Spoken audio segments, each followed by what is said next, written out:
So we have come to the end of our Carnival Celebration cruise. We actually disembark tomorrow.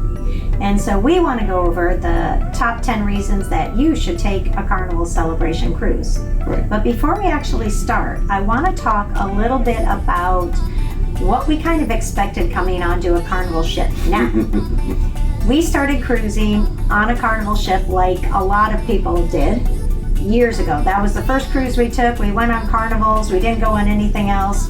And over the years, then we started to try some other cruises. And to bring you guys everything, we thought, well, we got to go on a Carnival again just to see. We gotta know. Yeah. And I really wasn't looking forward to it. No. I have to say. We were cringing a little bit, Yeah, just like that. I was like, oh, okay, I guess I got to do this. So we took a cruise down to the ABC Islands from Miami, just so you know. So this was an 8-night cruise that we took. And my expectations going into it were that it was going to be a big party ship. It's going to be a lot of drunk people all the time, a lot of drunk people around the pool. A lot of carnies. A lot of carnies. You know, Carnival actually, not to be rude, but has a sort of a reputation of being like Walmart people. And so I kind of expected that. And then also, what did you expect? I was expecting more like the old ships where they had crazy weird decorations. Like it was like going to a circus almost. So Yeah, it was like the worst decor ever. the first ship I think we ever cruised on was one of the cars. I don't know what the name was, but they had like the old Star Trek trebles all over the ceiling of the dining room. It was really weird. Okay, so my first thing I want to tell you is it was not anything like we expected. So it was so much better. And I would sail on this boat again. So let's just start with that. So this Walmart joke thing that people talk about, the party, the fights, the crazy, we did not see any of it. Not any of it. I was expecting to, but we didn't see any of it. So we found that it's actually a very diverse group of people, probably the youngest ship that we've been on as far as the age bracket goes. Lots of families, lots of young couples in their 20s, lots of older couples too, but I would say a lot of teenagers. So if you're like looking for a cruise with your teenage kids and you're like, if you take them on a celebrity cruise, it's going to be you and them and not many teenagers. If you take them on like this Carnival cruise, there are a lot, at least on this one on Celebration, there were a lot of teenagers. And like teenagers, they all made friends and they're all hanging out together and running around the ship in groups, and they looked like they were having a really good time. So yeah, it looked like great for families. Yeah, great for families. Very diverse group of people, age, race-wise, and very pleasant, very nice cruise. I enjoyed it. I enjoyed that. Yeah. Okay, so that is one of the reasons that if you have families and you have teenagers, that this cruise is for you. If you're a younger couple and you don't want to go on we'll let you know later when we go on it, but like we've heard like Viking is a bunch of old people. We'll let you know. We're going on one soon. And you don't want to have that and be on that cruise. A lot of people look at Virgin, but Carnival is also a great option for you, I think. Okay. Now our list. Number 9. We may have brushed on a few of them as we went through, but let's. Now, one of the things is the quietness of the cabins. Yeah. Now our floor is on 4th floor, so we're way down by the engine room, right? Yes. But yes. even with that, I mean, you can hear the engines running. Yeah. So I would be. Just one thing. We're on 4417, which is midship, but there's actually not a lot of cabins. Kind of to the back of the ship for us because it's all engine. So you can hear the engine more here than I have on other ships. I mean, when I was sleeping at first, I was like a little bit like, oh, I can feel a little bit of the engine. Right. But overall, I would say the rooms are super quiet. I don't hear noise above us. I don't hear, besides the engine, any other noises. I don't hear noise of people running in the hallways. So they've done a really good job of making these cabins very quiet. As a matter of fact, when they make their announcements, daily announcements, if we're not out there already, we have to open the door just to hear what the announcement is, because you can just barely hear what he's saying. It's so muffled and you almost can't hear it at all. Yeah. So that's our number 9 reason.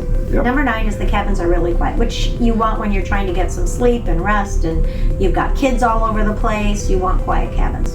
All right. So number 8, I think that the drink selections were really good. And that's Paul's area. Right, kind of my area.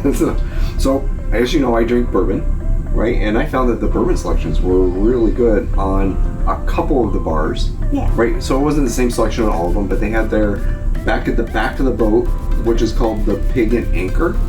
They had an amazing selection of bourbons. And then they had all the selections all the way down to Woodford. And what did you try that you didn't get to try before? Taylor. I had a Taylor last night, which was really good. Which is in the, I believe, Buffalo Trace. It was good. I liked it. Good. Oh, another thing that they do I thought was really kind of cool. But wait, there's more. You could do a $4 double. So your drink, a bourbon is typically $12 to $18 or $16. And then you could double that for $4 and have a double. So I thought that was a pretty good deal. Yeah, that does make it a good deal. Yeah. So they do that every single night on the ship. So once you get here, if you don't have the drink package, you can double your regular, like even if you got a rum and coke, you could have a double rum and coke. It's a single mixed drink. Right. It doesn't just have to be a straight bourbon. You could have like orange juice and vodka. And double the vodka. Yeah, pineapple and vodka and double the vodka. So that does make it better than a floater, I guess. I don't know about the same, I suppose. I don't know. Now, when we first went on Carnival, we were so broke that we didn't have any money to buy drinks. And we would literally have like maybe one drink a day. And back then they had the drink of the day, which was it was $8 to $10. $8 plus you could do a $2 floater, which I thought was that's what I did. How he drank because we didn't have any money to drink. So that was all he got for the day. Right. Now it's different. Right. And by the way, we bought the drink. They have a bottled wine package if you buy before the ship or on the ship. And I think ours was $120 for 5 premium wines. The premium wines are about their $40 bottle, just to let you know. So we like red wines, so the Josh Cabernet we had, the Franciscan Cabernet, Robert Mondavi Pinot Noir we've had. They had a Malbec here, so that's kind of what you get. And they're $40, but you get 5 bottles, so 5 times they're $45 really. But so that's about $220, which you get for about $120 if you pre-purchase it, which we did. So that's not a bad deal. That was really good. Mm-hmm. So number 7 we thought was the common areas. They're being really well done. Yeah, so we've on the MSC boats and some of the other ones we've been on, and even on their newer ships, the common areas were very typical as far as the layouts go and the seating arrangements and stuff like this. But on Carnival, on this new ship, they have really done a fantastic job of creating little venues, like little bars, special seating, nice seating. You know, at the pool they have some of the very common seatings, but they also have some of the beds up there under the shade where you can sit. They also have like in the bar areas like booths and things like that where you can actually have a little bit of a different feeling or vibe or a way to hang out with your family and friends. So it wasn't a big crowded one venue. So they spread out the venues, so they're not big monster venues, but they're nice, a lot of little venues. Right, and the spaces are done very well, so lots of little places to hang out. So number 6 is some inclusions, like some freebies. And yeah, they give you some freebies here. So a lot of times when you go on the ships, all your specialty restaurants are upcharges or extras or whatever, but not here. So the Chibang, which is your Chinese-Mexican combination, and your Cucino de Capitan, which is your Italian, was actually, you had one free dinner that was included in your price outside of the main dining restaurant, so you can kind of have a specialty restaurant experience without having any extra fee.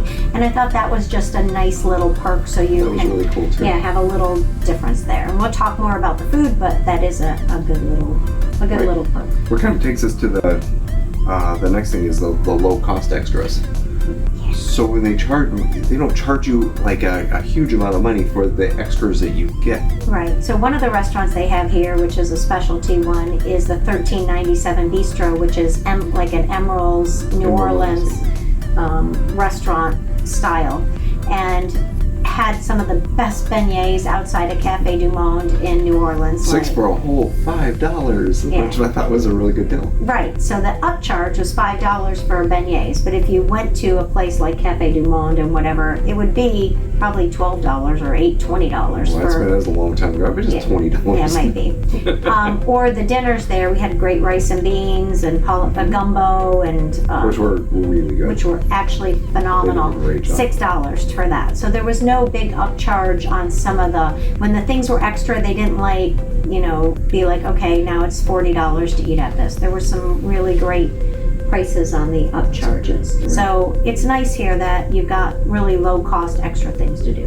Yeah. Number 4 for us was lots of venues, lots of different places to go watch shows, and we kind of talked about this a little bit earlier, but it's our number 4 thing, I think, with this ship. The typical place in the back of the ship where they have the shows and stuff here is called the Grand Spectrum, so they have that. But then on top of it, they have a place called Central Stage, which is another huge venue where they also do very similar shows and had the big top show here was actually over the top amazing. The quality of the entertainment was really, really good. And then they had 2 comedy clubs, and they'd have comedy clubs going in both places all the time. And they had like 8 different bars where they had music playing. So they'd have country music kind of, or classical rock music in one place, and Latin music in another place, and classical violins we saw in another place. And so, yeah, there's something for everybody. There's more music and venues and things going on here to choose from than in any ship I've been on. Yeah, I think so too. Yeah, except for maybe the Royal Caribbean Icon and Wonders. They have a lot to do. Yeah, they do. But on that level, you've got a lot to do here at the celebration. Yeah. So our number 3 is just the food choices. My word, there's a lot of different places to get quick bites, or the dinners, or the buffet. My gosh, there's just lots of places you can get something to eat. Yeah, so typically there's, you get the buffet and you've got your night place to eat, and then you've got some upgrade specialty restaurants. Here, you've got those, and then in addition, you've got like 2 higher end. There's a Rudy's Seafood place and a steakhouse. They're both $49 a person as an upcharge.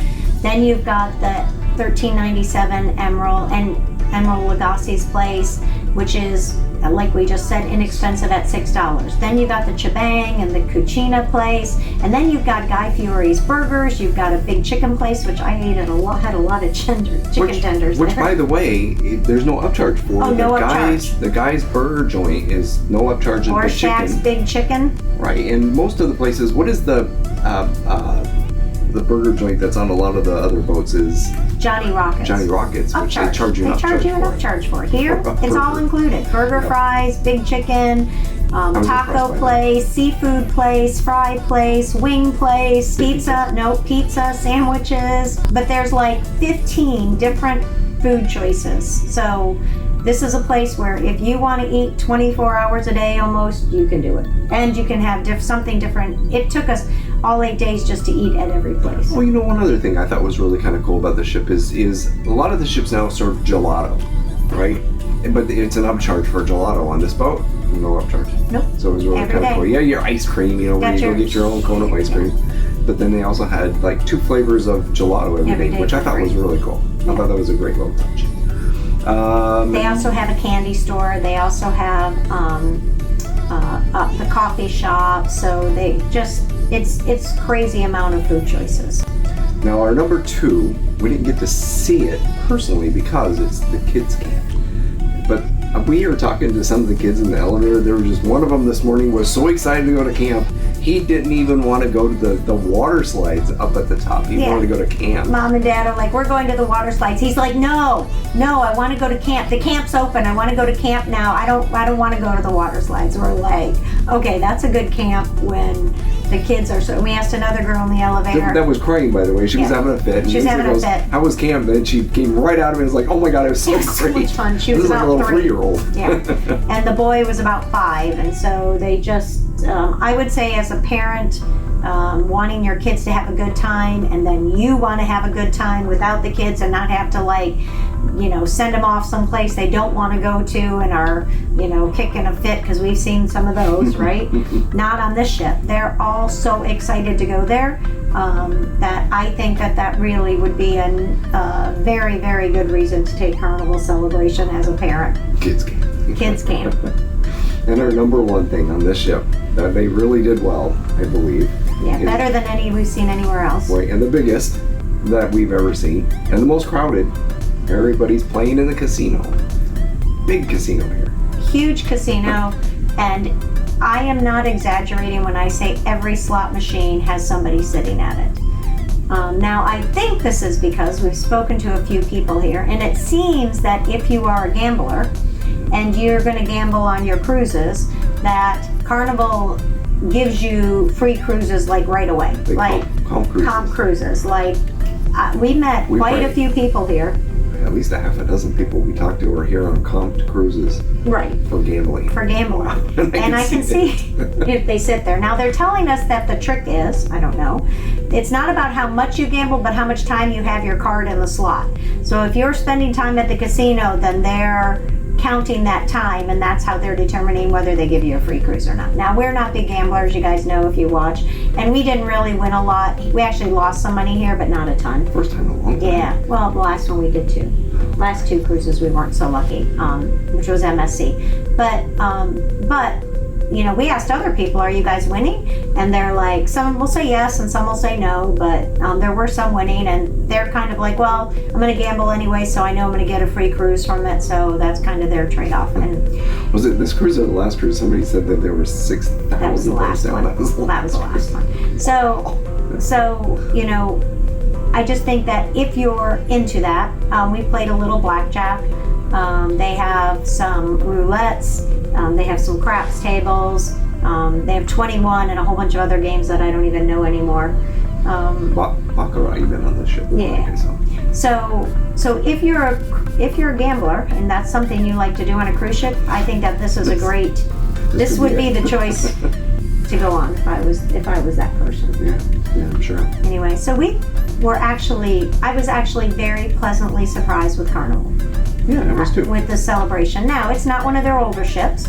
This is their newer ship. This is, I think, was done in 2022, maybe 2023. So we're not talking an old ship here. We are trying to compare apples and apples with all the cruises we take, which are newer MSC, newer Norwegian, newer Carnival, and I think Carnival has done an excellent job, and they should. I mean, they're one of the biggest.